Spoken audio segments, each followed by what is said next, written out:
on this issue in the Public Safety Committee in particular. And I appreciate that the Senator mentioned SB 14. There's been a lot of good work in this body and this legislature around human trafficking. First in the budget, where we've done more to support survivors. And then SB 14, which created the first new strike in California in probably 20 years, I think, for trafficking a minor. If you traffic a minor, it is now a strike. And that passed this body 40-0 unanimously. And so I'm proud of the work that's happened in this body, and I'm grateful to my colleagues for their work. I want to also just acknowledge our two lead assembly authors who have both in different ways dedicated their lives to public safety, and I am very grateful for their work. I also want to thank the survivors. Sitting in public, I'm in my 9th year in public safety, nine years in a row. It's a lot. That is an intense committee. It is a committee about life and death, about victims and survivors, about people who are being subjected to potentially massive consequences. I always like to, whenever someone gets upset with me for a vote I cast on public safety, I always try to remind them, when we're writing the penal code, we're writing it for 40 million people. It's a lot of people with a massive range of behaviors. And we all take that very seriously, the members of that committee. And it's a hard, intense, and emotional committee. And one of the hardest parts is when we have survivors come and talk about what they went through and how it changed their life. It is so powerful and courageous when the survivors come forward. And I want to right here and now thank the survivors who advocate, not just on this bill, but on so many bills, by talking about the hardest thing that any human being could ever go through, particularly this kind of victimization. The solicitation piece of this bill, which has really taken up all the oxygen around the debate on this bill, that's what the public debate is about, soliciting a minor, with the amendment that was put in the assembly to say there has to be a 3-year age gap, so you couldn't have a high school senior getting a felony for soliciting another high school senior, for example. That solicitation piece with the 3-year age gap is something that I support. And if that were the bill before us today, I wouldn't even be speaking now, probably. I would just be casting my aye vote. Unfortunately, this bill is 2 bills in 1. And that happens sometimes. I've been guilty from time to time of putting 2 bills into 1 bill. I really wish that this bill were not 2 bills in 1 and that it were separate, because I would like to be able to vote for the piece around soliciting a minor. That is something that I support.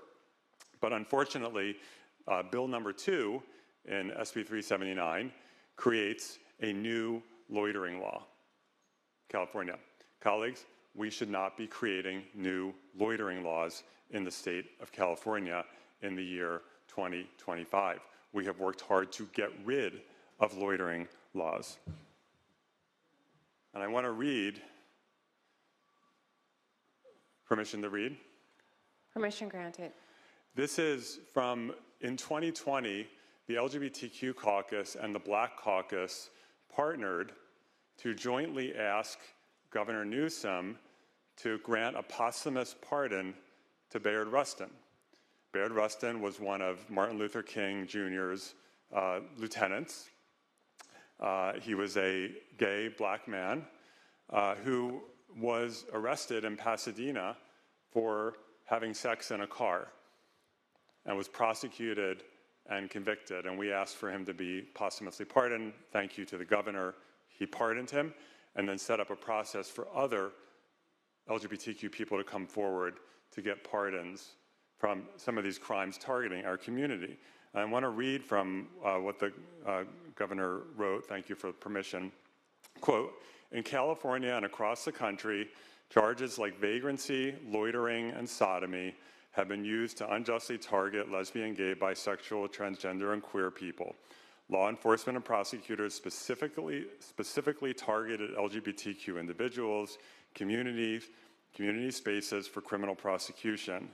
Now, as a proudly LGBTQ allied state, California is turning the page on historic wrongs. I worked very hard for several years to pass AB 357, I guess a very similar bill number. I don't know how that happens sometimes. But SB 357, which repealed California's law of loitering with intent to engage in prostitution. And that was a law that had been horribly abused for many years. Because the problem with loitering laws is it's not about what you're doing. It's about how you look, how you're standing, how you're moving around, using words like beckoning. What does beckoning even mean? It means whatever a police officer thinks at that moment in time. So when we repealed loitering with intent to commit prostitution, people, usually women, and often trans women, were being arrested for, I don't know, wearing your hair in a certain way with lots of makeup and a short skirt and high heels. That and standing in a place that sort of seemed like it might be a prostitution kind of place, that was enough to get you arrested.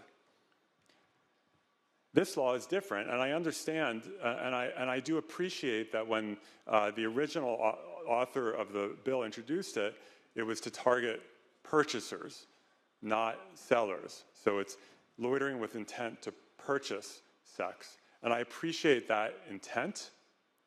However, the way that this is constructed, you don't have to actually be trying to purchase sex in order to get arrested. It's about, as mentioned before, driving your car around in circles, walking around in a certain way in an area that is prone to prostitution. That's enough to get you arrested. When I first came of age as a gay guy in the late 80s, around 1990, I still remember I was an undergrad, and there was a gay guy who was a grad student who sort of gave me like a tutorial, just telling me things to expect, how to, the good and the bad and the ugly about dating men, it's just all the ways how to move in the world as a gay man, what to avoid, risks. And one of the things he told me, and I will never, ever forget it, if you are just outside in a place where there are other gay guys, be on the lookout for the police, because they're there and they can just grab you. As a young gay, that scared the heck out of me, and it's something that's always stuck with me, and it's true. Loitering laws do not target everyone. They target people who are undesirable, perceived as undesirable. That's why they were first created during Jim Crow. It's why they were expanded as LGBTQ people decided not to be invisible anymore, or had to be invisible and had to be in certain dark areas because you couldn't be in public view. And loitering laws are a way to control.